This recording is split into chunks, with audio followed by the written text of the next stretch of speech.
Greetings and welcome to another episode of the Godfather Part 2 Minute. Whoa, that's a close one. With me, Alex Robinson. And with me, Andy Robinson. And today we're talking about minute number 35. 37. Oh, 37. That's right. Come on. Right. You knew it was 37.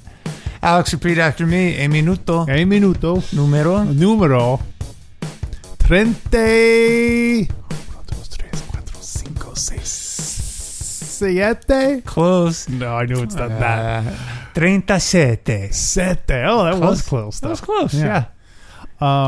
Just following up for a minute. If you recall last week, we had that whole, for all I know, you might have cut it out, where we had that false start where we misnumbered it and everything. Oh, yeah. And when I was putting together the title card to put on the internet, I put, not only did I put the wrong episode number, but I took a clip from the wrong minute. Oh my gosh! So something about that minute just totally got me right now in the lobby. Do you think it was some blip in the cosmic time code that Matrix, kept you repeating the simulation that we're in? Yeah. It was like a little hiccup in the Matrix. But anyway, let's talk about minute number 37. You got it. What do you say? Yeah. Well, in that minute, Mikey and Kay have survived the shooting. Hold your fire! Unscathed. While the Corleone compound west goes under full lockdown. Alarms ring, dogs are called in, and gates are closed. Mikey tells the reliable Rocco that he wants the shooters alive. Alive, Rocco. Rocco, alive! So, yeah, things are, the mayhem breaks out. Heating up. I think at the Corleone compound. Heating up at the Corleone compound. Alex, I forgot to look at what was happening in Godfather Part 1 in minute 37. Do you remember?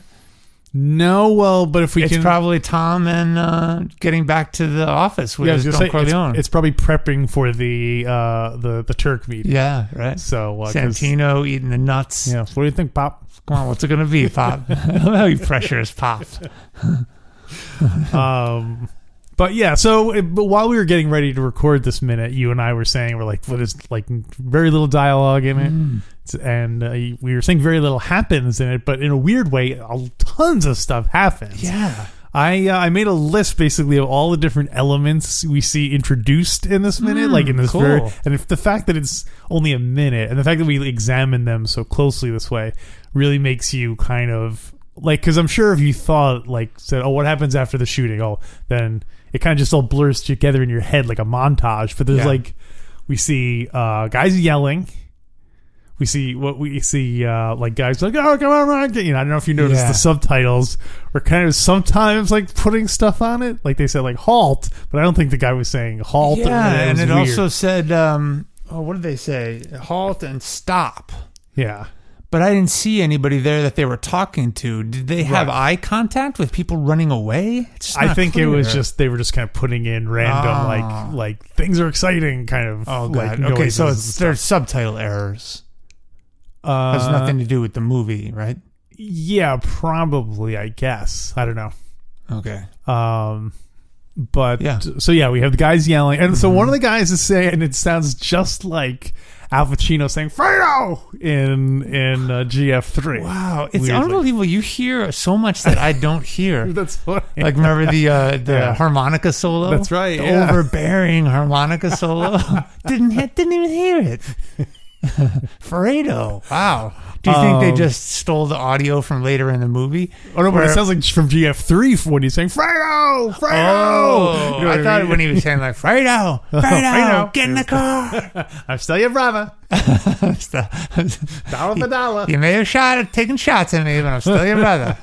Get in the compound, Fredo. So guys yelling Fredo, the bell, the alarm bell going off. We see the gate being closed and a car being pulled in front to block the gate. There's spotlights all going on. And And then they're examining the crime scene too. They meet outside the bedroom window with the broken glass. There are a bunch of guys there with the guns and flashlights. I can't remember what I wrote here, but anyway, we'll skip it. Oh, guy turning on the lights. We do see that. Well, there's a guy doing a big Frankenstein, turning those lights on. I got some comments about that. So we see Rocco running around all scared, and then Mikey and him have his meeting. They're nicely silhouetted against the window. Anyway, I'm just saying there's a lot of actual... We see the dogs. We see the dogs. Getting we let see Fredo says... I'm sorry, Rocco says something about check the boathouse. He commands everyone. We see the dogs being released. There sounds like thunder going on, even though it's a perfectly clear day. So there actually is a lot going on. Yeah. It's just a not like it's action packed. Yeah. So if you want to do it, let's break it down. If you want to go in any of those individual elements, let's break it down. Break it, shake it, don't fake it. Let's break it down. So the dogs. Yeah, the German Shepherds. Do you think Michael knows the names of the German Shepherds? Or is that too far down? Are they? They're not his dogs. I don't think so. No, because they're kept in these kennels outside. Right. They're guard dogs. Yeah. They let them out to find these assassins. I don't think seems like it might be better to have the dogs out before the assassins hit rather than waiting until they. That was my first thought too. But then I realized guests probably just ended up leaving. Yeah. Right? Michael's just going into kind of unwind now. And so you don't want your guard dogs walking around your crowd. Yeah, right? I guess so. Yeah. Right? It just seems kind of early. Yeah. I guess that was a good move on the assassins' part to strike earlier in the evening. Yeah, that's a good point. Why not wait until they were sound asleep? Yeah. Yeah. But I learned from Jack Reacher that the best time to make an assault on a house, a compound, someplace where you have to go and get someone is it's 5 a.m. 5 a.m. 5 a.m. Yeah.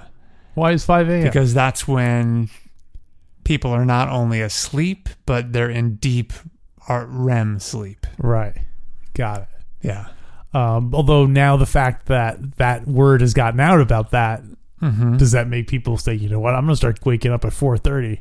Stop all those Jack Reacher fans from trying to kill me at 5 o'clock. No, that's what the author of the Jack Reacher novels put in there to trick all the villains. So Jack Reacher really does it at 3:30 a.m. 3:30 p.m. It's in the middle of the day. Why not, right? Because everyone's so drowsy from being up all night from worrying about getting assassinated. Rocco, I want those assassins alive. Well, what, boss? What? You wake up. So one thing with the German Shepherds, you and I are both dog owners. My dog is noteworthy for not liking German Shepherds and barking at them. It's a very small dog, barks at German Shepherds. But when I remember in the 70s, German Shepherds were it's fascinating to me the way sort of mean dogs have changed over what is the go-to mean dog? The cartoons used to be bulldogs. Bulldogs were always the one. Yeah. So in the 70s, I feel like German Shepherds were I remember as a kid being like, dude, let's watch out. He's got German Shepherds. Right. It was and then Dobermans became the big thing. In the 80s, it was the Dobermans. And there was always in the supermarket, or not supermarket, the department stores after closing time, they would release the Doberman. Isn't that funny? I guess they were in a lot of 80s music videos too. I feel like Dobermans were kind of 80s might have also been pit bulls, because I feel like it transitioned into pit bulls and Rottweilers after that. Oh, really? You think pit bulls were after I feel like Dobermans? pit bulls are more like 90s. Maybe, yeah. And was that just because pit bulls were not as widespread? Or was dog fighting not a thing? I know. I feel like it had to have been McKenzie a thing. Tried to put a cool look on the pit bull. Yeah. A party look on the pit bull. But you're right. Then it went to Rottweilers in the 90s. Yeah. Rottweilers strong in the 90s. So I feel like it's settled kind of, at least with this. As of this recording, this is October 15th-ish. 2021. I feel like Rottweilers and nothing's replaced pit bulls and You're Rottweilers. right. Yeah. It's still Rottweilers. Yeah. I think more so than pit bulls. Maybe because we live in Portland and there are a lot of dog people. I feel like we meet a lot of people that have rescued pit bulls. Yeah, I guess so. Yeah, I guess there was a lot of crackdown on the dog fighting. And not a backlash, but the opposite of backlash. Like people were like, "Oh, come on, give pit bulls a chance. Give pit bulls a chance." So who do you think will be next, Alex? I don't know. It's like there seems to be a line of like, well, like what are those ones? They're like mastiffs. Yeah, like, those big are dogs, big dogs, big beefy dogs. But I wonder if there's like an investment. Well, first of all, I guess you have to differentiate between dog fighting dogs and security dogs. Yeah. But and I think I see what you're getting at. It's got to be a dog that's affordable to have, right? Like a big dog, like a Mastiff or an Irish Wolfhound. Yeah. For the same price, you could feed one Mastiff. You could probably feed 3 pit bulls. Yeah, and, that's right. If you're in guard, you want you want to spread your wealth. So with that logic, wouldn't the smallest dogs be the best guard dogs? Because you'd have 20 Chihuahuas if, for that cost. But the problem with those, they're not dangerous enough. Well, they are if you get a bunch of them. But then train them to do. But they're all still low down. It's like you're not gonna be able to knock someone over with a. Well, no, they're like piranha. They're like ants. Right. That you get enough of them, and you can't stop them. So they're just even if you swat them out, as you got consumed, you go no, like you're melting down as you were. And the first few that get you, they know that they're going to be done. They're going to be killed in your defense. Oh, you but think it's so? just but they're just the sheer nut. You'll swat away the first few, but you'll just be quickly overwhelmed by Chihuahuas. I'm putting my money on Chihuahuas. Okay, they're cheap. They're plentiful. Yeah, they need to be genetically modified or something to make them. Like I think if they could jump high up, then you could do so. If you can get to the face, you got something. Yeah. Oh, I was going a little more than just genetically modified. I'm thinking like Robo-Waz. Chihuabots. Chihuabots. Chihuabots. Chew your bits. Yeah, all right, let's do it. Let's start. I guess we could start breeding Chihuahuas for fierceness. I mean, Chihuahuas are pretty dickish already a lot of times. So yeah, the only reason that they're not intimidating is because there's only one of them, or at most 2 or 3. You get 15 to 25 coming at you, you're gonna run. I don't know. I still think it would be easy to. And they're pretty fast. I know, but you could like kick them and like. Well, you kick one.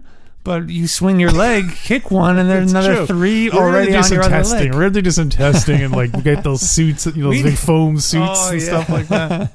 We need to we need to get a dog behavior specialist.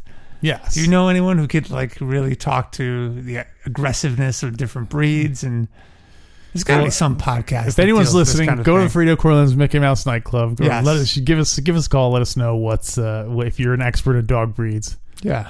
And if German Shepherds, maybe if they had Rottweilers, this wouldn't have happened. Yeah. So the dogs get released. Who let the dogs out? Was it Rocco? I don't know. It's hard to tell. We don't really see it. Yeah, you don't see it. We get a bunch of Rocco in this minute. Yeah. This is his yeah, he kind of bookends the movie with this, and then he kills Roth. Wow, does he do anything in between there? I'm sure he's around. He's around, but no, I think you're right. Here's your ring theory, Alex. What's that? In one of the earlier minutes of this movie, he's the one that takes the orange from Johnny Ola. Mm-hmm. Right? That's right, yeah. And then the ring theory is, in this minute that we're talking about today, 37, Rocco says to Michael, Michael says to Rocco, I want them alive. And then Rocco says, I'll try, boss. And he says, alive, Rocco. So Rocco's trying to bring the shooters back alive. As we'll see soon, they're unsuccessful. Right. Right? Just like Rocco gets killed in the spoiler in the end. of GF2. It's funny you mention that. Like, I'll try. I guess that's the point I'm getting at, the dialogue. It's funny you mention that because since this is like a Rocco minute, and there's not a lot going on, I kind of looked up Rocco and some more information about him, and apparently in a draft of GF3, Rocco was in it. Whoa. Implying that he survived getting shot after he killed Hyman Roth and was just wounded. Yeah, we always assume he was just dead, but you never know. You never know. But how would he have possibly have survived? Not only survived, but then not be imprisoned. Well, he could be in prison. Maybe I don't know what his role in GF3 would have. I don't know what it was going to be. Yeah, but Frankie Five Angels is. Oh, that's the end of this movie. Never mind. Are there any prison scenes in GF3? No, there aren't any. No, it's all highfalutin in the world of stocks and Wall Street. Prisoners were the audience. Am I right? 3 years, I'll never get out for good behavior. I can never get back for good behavior.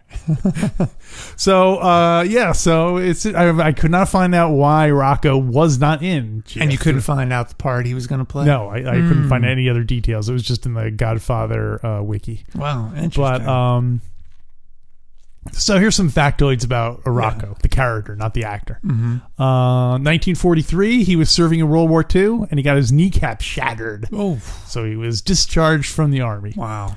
And luckily, at that time, because so many men were being called away to the service, the mafia was just one of a number of places that were like, we need young men for our business, and we can't find anyone. Rocco Lampone is recruited by Clemenza. Clemenza, okay. And we know that he made his bones by killing Paulie. Killing Paulie. And he also was, after that, he was Don Vito Corleone's limo driver. That's right, yeah. And it was Don Vito Corleone,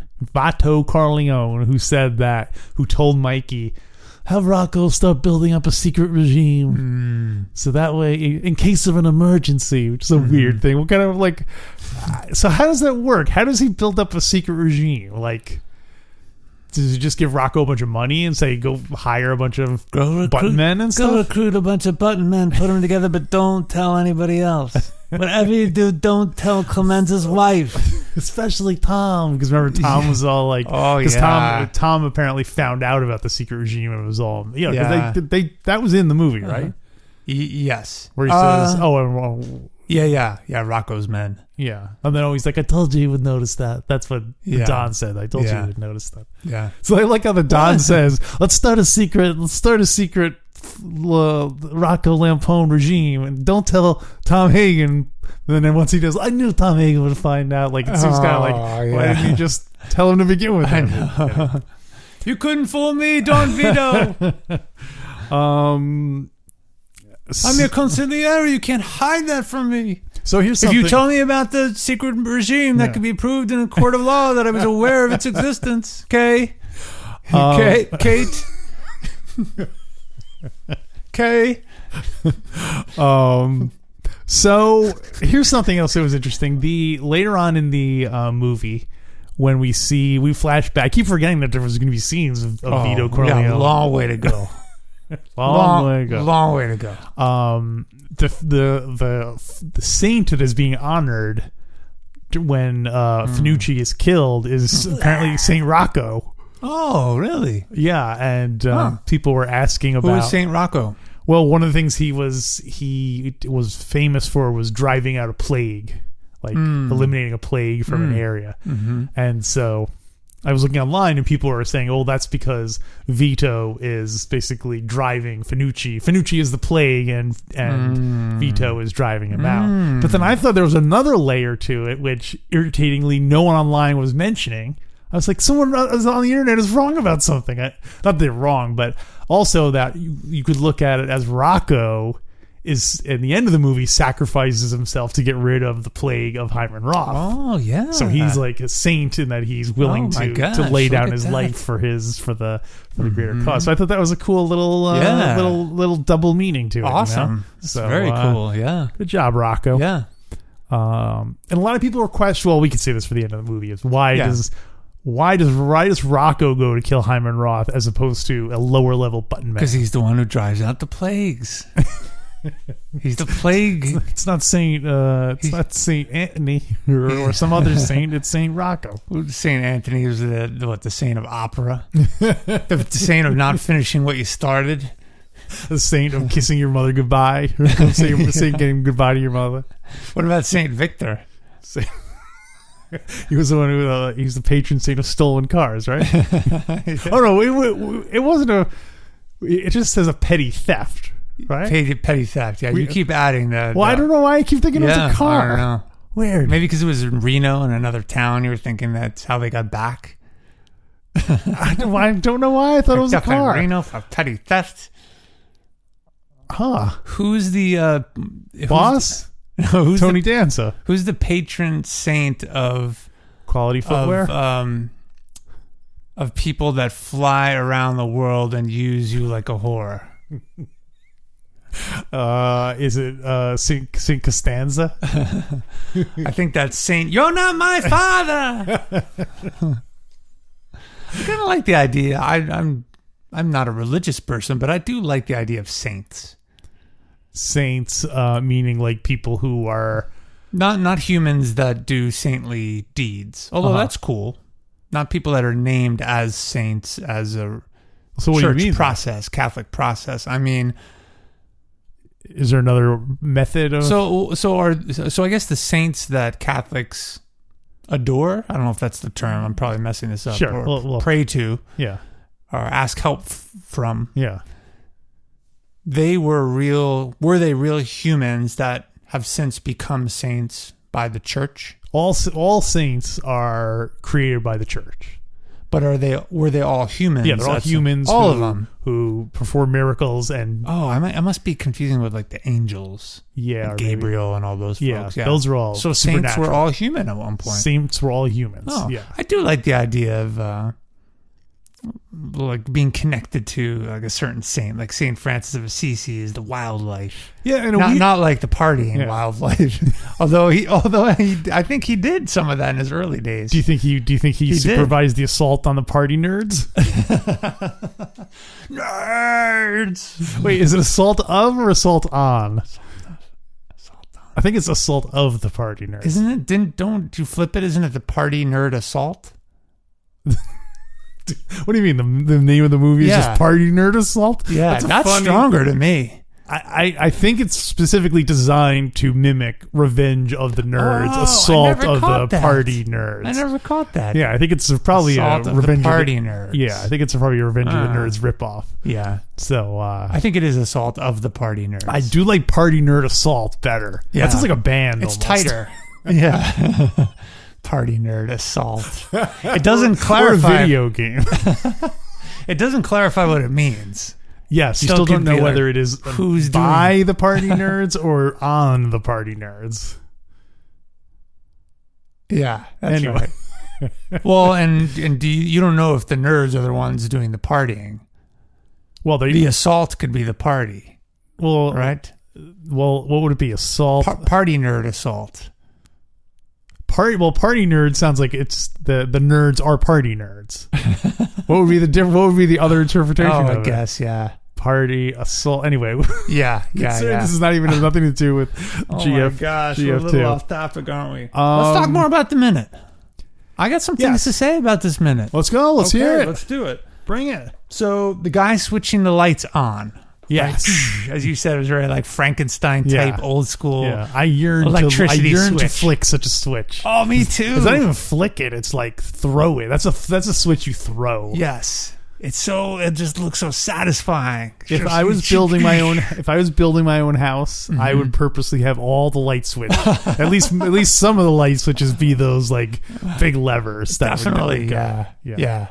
Well, not just lights. You would do it for everything. Like you turn your microwave on that way, turn the TV on that way. I would purposely want all my like appliances to look like they were like old 50s kind of things, even though they'd be all modern and state of the art. Yes, but they'd still look that definitely, yeah. So Well, and you can get put one on your smartphone to as the home key. So you have to flip that little switch.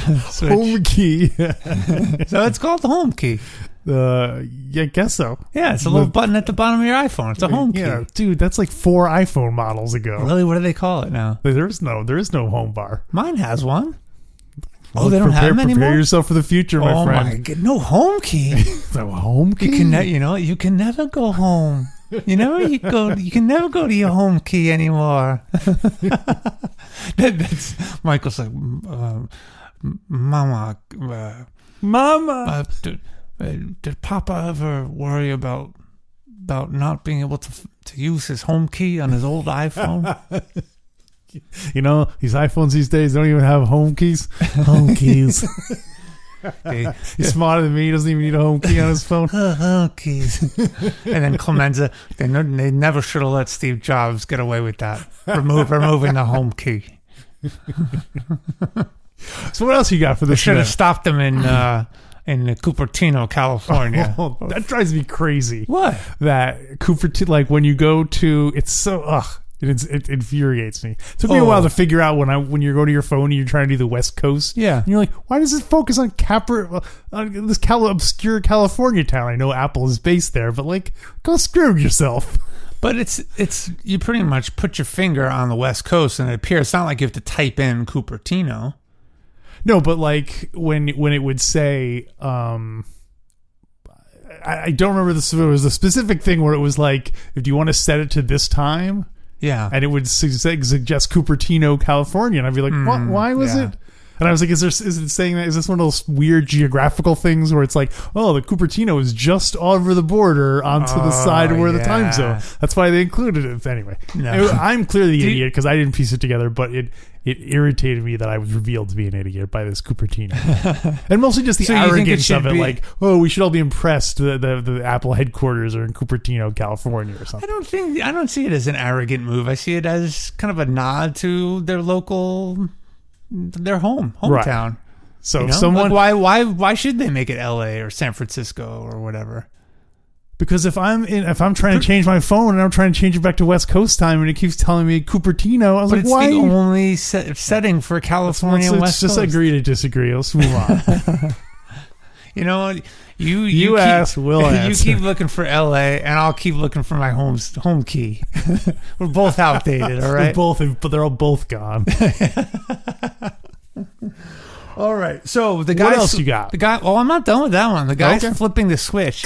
You know what's so funny? Throwing the switch. The minutes where we have less to talk about, we end up talking a lot more because we over plan. I think. Yeah. The guy flipping the switch. Let's go back to the monogram for a second. Yeah. So throwing the switch. The guy throwing. No, but this is my point. He's just moving the switch. Do you see the expression on his face? He's pretty casual. He seems like he does this every hour. He's not everyone else is running. He